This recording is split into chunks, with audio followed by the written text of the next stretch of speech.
Well, good morning. Welcome to Branch Line Church. I'm Ryan, and good news, Andrew will be back next week, right? So, full disclosure, this was actually a pretty rough week for me, so I'm just going to warn you guys, I've been kind of out of it the last 4 days, not feeling so good, so unfortunately I didn't get the time to prepare as well as I had hoped, so we're going to wing it. We're going to see what happens, but anyway, good news, Andrew's back next week, right? I'm still not feeling so well, but so today I'm going to take us down a little different journey, and today we're going to talk about the book of Revelation. I know, right? The book of Revelation, it's one of the most intriguing and misunderstood books of the Bible. How many of you guys have tried to read it? How many of you guys have understood it? All right, we got one or two. You want to come up? No, just kidding. Don't worry, I'll talk about that later when I talk about humility. But it's a book of future events yet to so the question is it a book of future events yet to happen, or have these events happened in the past?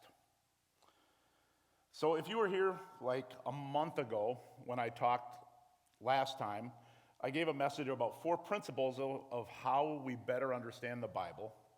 And we talked a little bit about genres. Do you guys remember that? And genres are types of literature, and every genre has its own characteristics that distinguish it from other genres. So today I want to start by taking a look at the genres of the book of Revelation, and then we'll dive deeper into the issue of how to understand Revelation. But Revelation actually contains 3 different genres, believe it or not. It has portions of it that are a letter, similar to other New Testament letters, and they're meant to be interpreted or read the same way we would read other letters. There's some differences, maybe some imagery that's a little different, but it also consists of what's called prophecy, and also another type of literature called apocalyptic. And this is where it gets difficult. Prophecy and apocalyptic literature share a lot of similarities in that they can describe future events, but they also have several things that differentiate them from each other. All right? Typically, apocalyptic literature were written to groups in persecution and meant to encourage and build up a struggling church. Prophetic texts include both predictions of the future and proclamations of God's truth for the future. All right, a little different. Predictions and proclamations are a little different, right? Predictions are this could happen if this happens. A proclamation is this is going to happen. But prophecy could do both. Prophetic texts are often written very literally, where apocalyptic texts contain angelic and mythological creatures and imagery. It is believed that apocalyptic literature evolved from prophetic literature, and apocalyptic literature takes a narrative form. So it employs like cryptic language. It expresses a pessimistic view of the present and treats final events as imminent. So some distinctions between them, right? A prophecy is going to be much more literal, like, thus saith the Lord. Apocalyptic literature is going to be like, yeah, there's this animal thing, creature, and it's going to do this kind of a thing. So there's distinctions there between them. So when we study the book of Revelation, we have to take into account, are we reading a portion that is a letter, a prophecy, or is it apocalyptic? And the church has wrestled with this issue since Revelation was written. And it's going to continue to wrestle with it for as long as people read it, unless you write us a book, of course. Sorry, buddy. I just got to pick on you a little. But it's a book we're not going to reconcile it today, trust me. I'm not going to teach you how to read the book of Revelation. I'm just going to give you some options. And so today, we're going to take a look at the 4 different views Christians hold on how to understand Revelation. All right, these 4 views are called the idealist view, the preterist view, the historist view, and the futurist view. All right, the idealist sees the book of Revelation describing the battle between God and Satan, good and evil throughout history using symbolic language. The preterist sees the book of Revelation describing events that were largely fulfilled in the first century, primarily with the fall of Jerusalem and the destruction of the temple. The historist sees the book of Revelation as a symbolic description of the history of the church beginning in the first century through the end of time. And the futurist sees the book of Revelation describing future events that have yet to happen. So you guys kind of tracking on that? You guys all kind of fall into one already? All right, well, hopefully today we'll change that. But no, I'm just kidding. I don't want to change you. I just want you to think about things. So we're going to take a little bit deeper look into all of these. The idealist view is the view that uses an allegorical method of interpretation, all right? So in other words, they don't take the book as literal. They don't take the book as literal events. Rather, they're going to say, okay, it's just a picture of something else. That's what allegory does, is it sees something beyond it. And this view can be traced back to Origen, and he lived in like the 3rd century. And then it was taken a little further by a guy named Augustine in the 4th and 5th centuries. And idealists don't view the events of Revelation as having a specific historical event behind them. In other words, the book of Revelation doesn't have any historical reference. Does that make sense? Rather, the book symbolically presents the ongoing struggle of God and Satan, good and evil, with God winning in the end. The symbols of Revelation, therefore, don't point to specific events, but rather are themes throughout church history. So when an idealist reads the book of Revelation and he reads about a specific story, he doesn't say, okay, that fits with something that happened, say, in the 1st century, or that fit with, say, Charlemagne in the 9th century, or even with, say, the Reformation. Rather, when he reads a story, he says, okay, well, this story applies really kind of generally to all history, because it's not really backed by a historical event. Does that make sense? The symbols of Revelation, therefore, don't point to specific events, but rather are themes throughout church history. The battles in Revelation are spiritual battles manifest in the persecution of Christians. All right? So the battles in Revelation are spiritual battles manifest in the persecution of Christians. Have Christians been persecuted throughout the centuries? Absolutely. Now, I'm not advocating this view, and I'm not advocating it. I'm just saying you can see kind of how they think, right? Like, okay, the book of Revelation is about persecution. You know, we see a lot of persecution of Christians in the book of Revelation. So we can see how it would fit with kind of every time period. The various demonic images are seen as political and religious opposition to the church rather than to Satan or the Antichrist. All right, so any kind of demonic thing in the Bible is more about, say, political or religious oppression against Christians than it is about a specific enemy. Each seal, trumpet, and bowl represents wars, famines, or natural disasters that happen as God moves his plan towards completion. These events are God showing his displeasure with mankind for failing to repent. Ultimately, God will triumph in the end. So basically, in a nutshell, the events of Revelation are not tied to specific events or times, but generally reflect the whole of human history. So you guys kind of tracking with that view? I mean, I'm not saying you got to buy into it by any means, but you kind of understand their view. So are there strengths to this view? And I do think there's a strength to this view. And the strength of this view is this. You don't have to make verses fit to specific events, either in the past or the future. Rather, because they're symbolic, they could apply to any event throughout human history. So the strength of this view is that they don't necessarily have to try and make verses fit with certain historical events.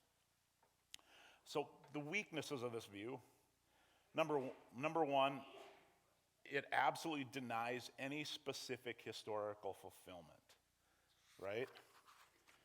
Because it's allegorical, it doesn't fulfill any history.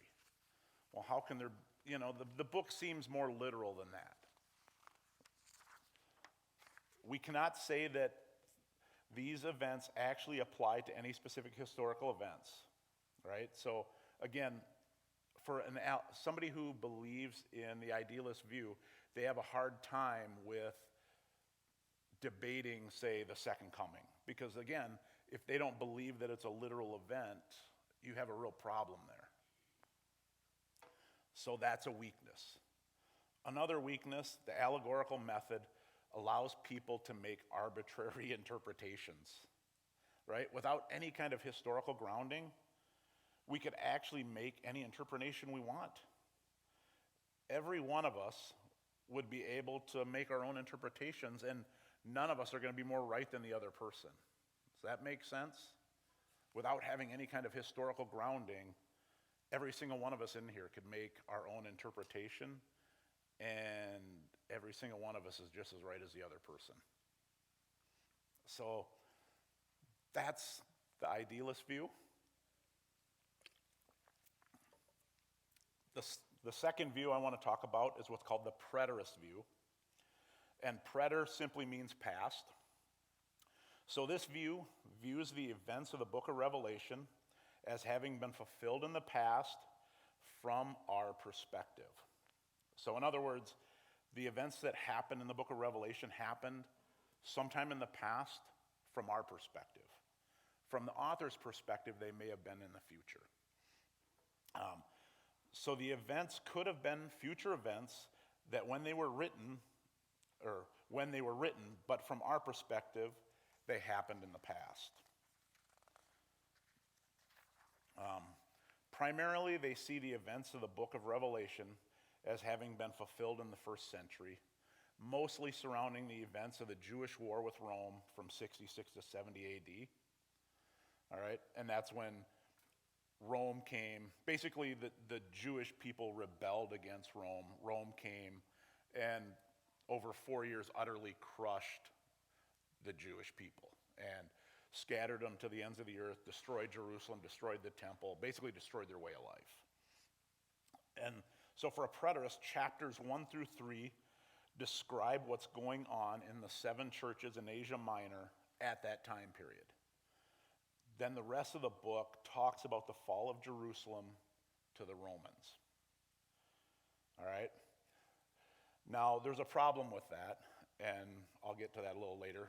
But what it does is it creates 2 groups within preterism, right? We have preterists who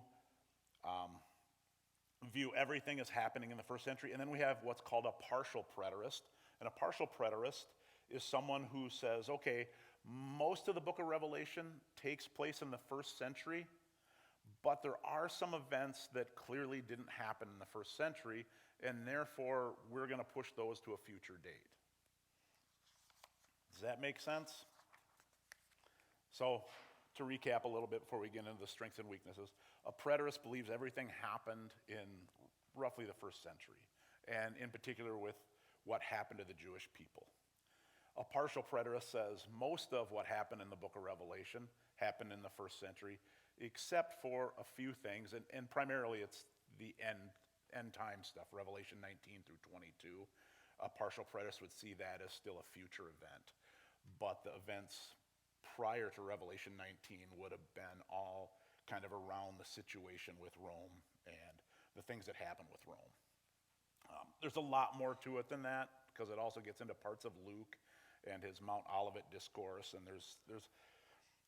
it would take years to actually teach this, so you're going to be stuck with just this. So the strength of this view, though, is that it would have a meaning for its original audience.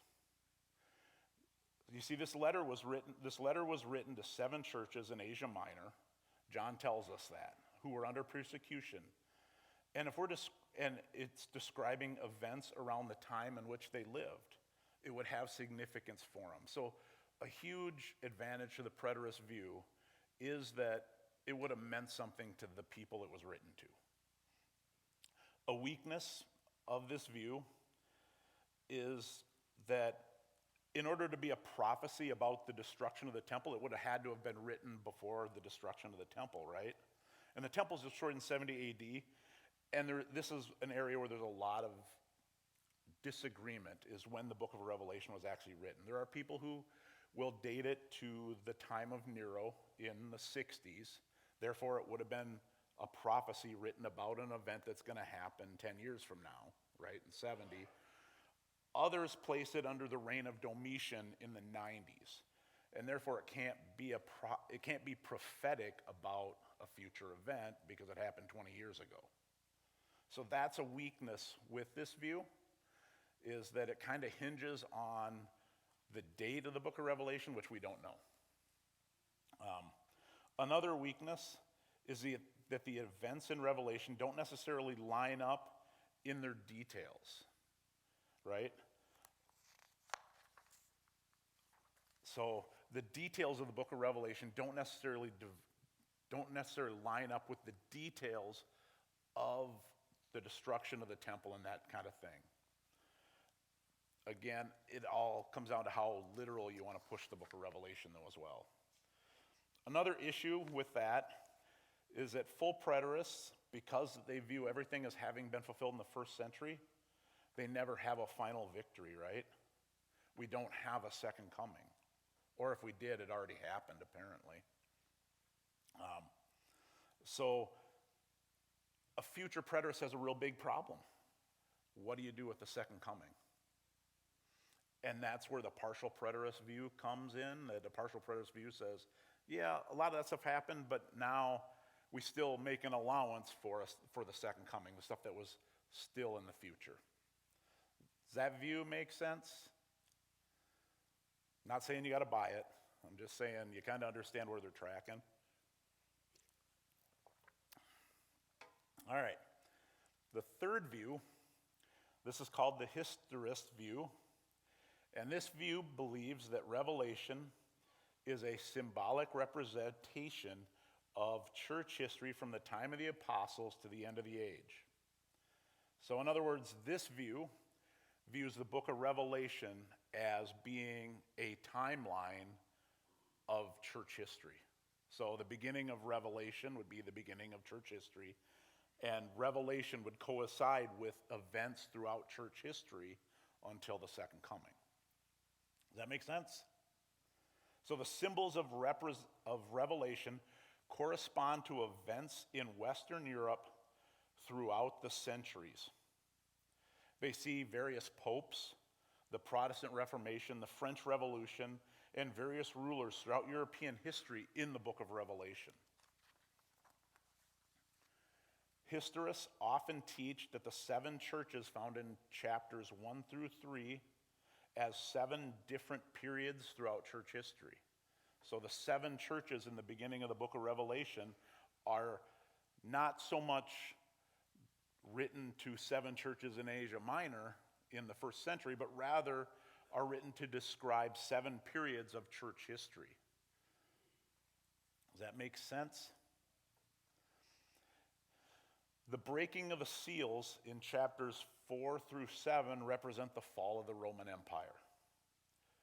The trumpet judgments of chapters 8 through 10 describe the invasion of the Roman Empire by various other kingdoms. The Antichrist is seen as the papacy, in other words, the Pope. Chapters 11 through 13 are views of the struggle of the church against Catholicism, with chapters 14 through 16 being God's judgment against Catholicism. Chapters 17 through 19 then describe the future overthrow of Catholicism, followed by Christ's return. This view has a lot of ties to Catholicism, as we can see. And I'm not advocating that at all.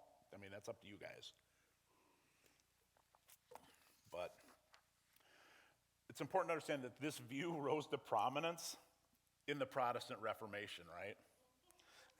I know, shocking, right? Like with all the anti-Catholicism that it would have something to do with Protestant Reformation. But since the start of the 20th century, this view has declined in popularity.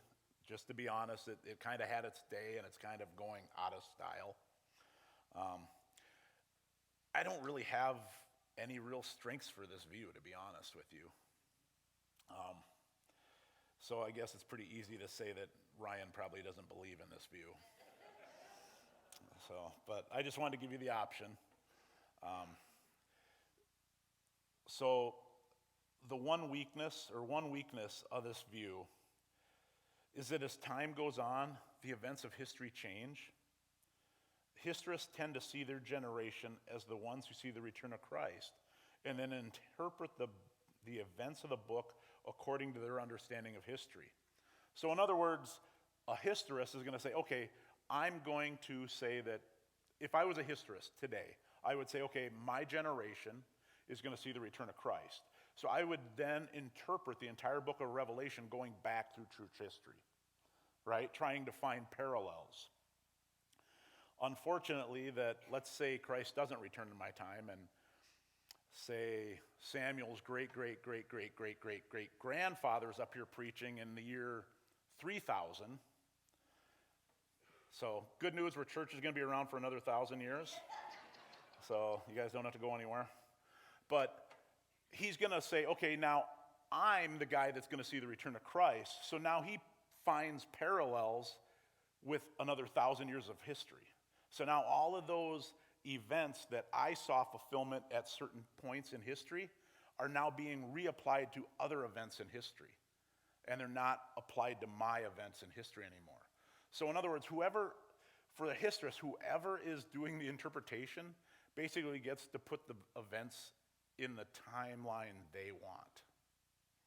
So you guys see that as a weakness? I mean, there's no consistency. Another weakness is that the interpretation focuses on events that happen in Western Europe and completely ignore God's work throughout the rest of the world. The historist view is very ego-driven. I hate to say it, but it's very driven by Western Europe. Like, God is only concerned with us, and God does everything for us, and the rest of the world just kind of falls by the wayside. To me, that's a huge weakness, too, because we all know that God isn't concerned with just European Americans or Europeans, you know what I mean? Like, God loves far more than just Europeans. So you can see how the Protestants maybe got it wrong, or not, depending. You guys are free to choose it. All right, this is a choose your own adventure book today. Lastly, this view would have little significance to the people it was actually written to, the people of first century Asia Minor. What would the people of first century Asia Minor, who John wrote this book to, get out of this view? Probably not much. So you guys kind of tracking with those? The last view, the fourth view, and this is probably the most popular view today, is called the futurist view. And this view sees the events of Revelation, specifically chapters 4 through 22, as being fulfilled in the future. They divide the book into 3 sections based on Revelation 1:19. And basically what it says is that there are things that happen in the past, things that happen in the future, there are things that are happening now, and things that happen in the future. All right? So they see chapter 1 describing the things of the past. They see chapters 2 and 3 describing events in the present time. And the rest of the book is about the future. So basically everything from 4 on is future events. All right? Futurists tend to be the most literal in their interpretation of Revelation. They see chapters 4 through 19 as referring to a 7-year tribulation. Any of you guys heard of that? A 7-year tribulation? A couple of you? All right. In chapter 19, they see Christ's second coming and the Battle of Armageddon. This is then followed in chapter 20 by a literal 1,000-year reign, and chapters 21 and 22 conclude with the new heavens and the new earth. That's essentially their view. And this is the most popular view held today. Left Behind, there's been just so much literature about it. But before we discuss the strengths and weaknesses of this view, I actually want to take a minute to talk about a specific group of futurists, because there's a group that's distinct, that are futurists but are distinct from futurists, and they're called dispensationalists. Any of you guys ever heard of a dispensationalist? A couple of you. Dispensationalists, they trace their view back to a guy named John Nelson Darby in the 1830s, and it was popularized by a Bible called the Scofield Bible. And basically, there's 5 key teachings that distinguish them from other futurists. So dispensationalists are futurists, but they also have some specific things that make them unique from other futurists. So when I got saved in a dispensational church. So my early, believe it or not, the day I got saved in a dispensational church, and the title of the sermon when I got saved was What to Do If You Miss the Rapture. So I got scared into the kingdom, apparently. But anyway, so for 2 years we studied the book of Revelation from a dispensationalist perspective. So I know this view very well. I don't hold it today. But anyway, so there's some things about it that I don't necessarily believe, but I'm not going to tell you guys what you guys have to believe either. Again, this is a choose your own adventure book. So the first thing, or the first distinction that a dispensationalist makes is that there's a distinction between Israel and the church. All right? God sets aside his plan for Israel in order to work through the church, but one day God will restore Israel and he will fulfill all his unfulfilled promises to them.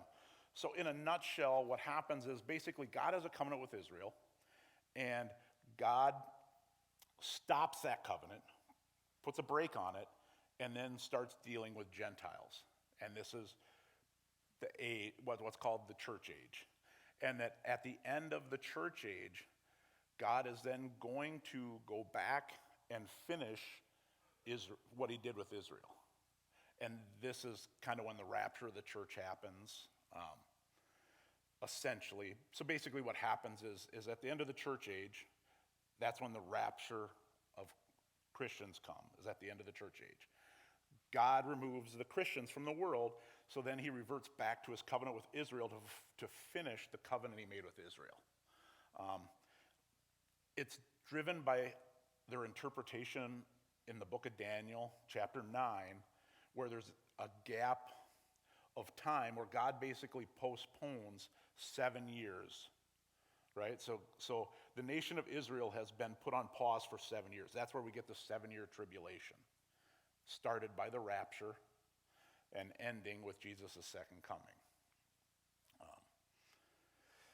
They see the church as being taken up from earth prior to the 7-year tribulation. This is called a pre-tribulation rapture, and it needs to take place so God can return to fulfill his plans with Israel. All right. There are other futurists who believe in a mid-tribulation rapture. There are other futurists who believe in a post-tribulation rapture. So this is where it gets really mucky. You can either be raptured before the tribulation, halfway through it, or at the end of it. Now you know why we can only talk about so much today. Jesus' millennial reign is him reigning from David's throne. It's a fulfillment of the prophecy that Jesus would rule from David's throne. And so the millennial reign that futurists believe in now has a tie to Israel in dispensationalism, right? It's David's throne. He's gonna rule it from Jerusalem. And lastly, they see Israel rebuilding the temple, reinstating the priesthood and animal sacrifices, And the Antichrist will make a 7-year treaty with Israel, but halfway through it, he's going to break it, and then he's going to basically walk into the temple and cease the sacrifices. This is what's called the abomination of desolation in the book of Daniel. I could talk a lot more about this, but essentially that's kind of dispensationalism in a nutshell. Do you guys kind of comprehend that? So there's a pre-trib rapture, 7 years of tribulation where the Christians are up in heaven, and basically God's finishing dealing with Israel over those 7 years. Then Revelation 19 happens, the second coming, and if you read Revelation 19, Jesus is coming back on a white horse, and it says something about the armies are with him. Well, that's the raptured church coming back to help rule as Jesus sets up his throne in Jerusalem. And that's kind of the dispensationalist view in a nutshell. Interestingly, I got saved in 1999 studying the book of Revelation, and the church I went to actually believed that the rapture was going to come around the year 2000, plus or minus 7 years. That was their thing. One of the sayings was, "Don't buy green bananas, because you ain't going to live long. You ain't going to be around long enough to see them ripen." Here we are in 2024. But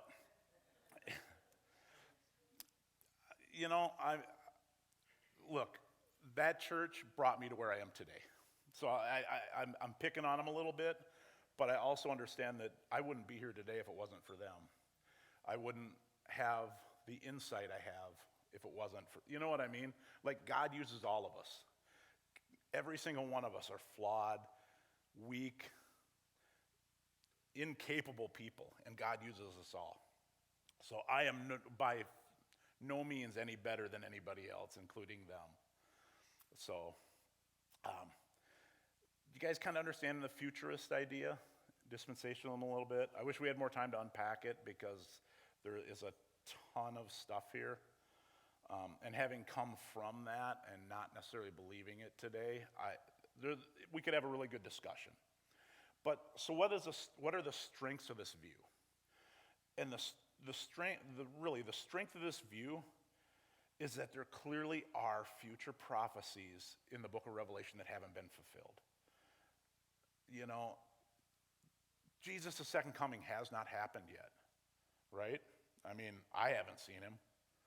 So that's an absolute strength of this view, is that Jesus hasn't come back yet, and clearly the book of Revelation says he will. However, a weakness to this view is that its entirety is about the future. There's really no way to validate any interpretation. You know what I mean? Because it's all about the future. Nobody can say you're wrong or you're wrong or you're wrong. We can all pretty much interpret it the way we want. And there's really no checks and balances to say that's not right or that, you know what I mean? There's no grounding to it, which I see as an issue. Another weakness is that this view would not have any relevance to the original audience or really any other audience whatsoever. I mean, if you think about it, if this book is all about the future and the only people that are going to get anything from it is from that particular audience that sees the second coming, what good was it for everybody else? I mean, say Jesus doesn't come back for 1,000 years, what good was it? What good is Revelation to us? That's an issue to me.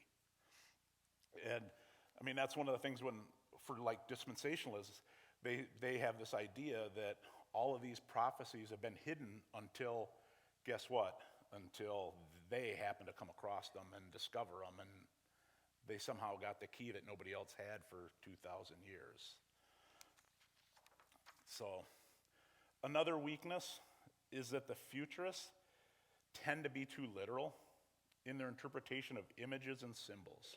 Remember, apocalyptic literature seems to be more vague in its imagery, right? Prophecy and apocalyptic literature are a little different. Prophecy is very literal. Thus saith the Lord. Apocalyptic literature with its imagery and stuff is not the same.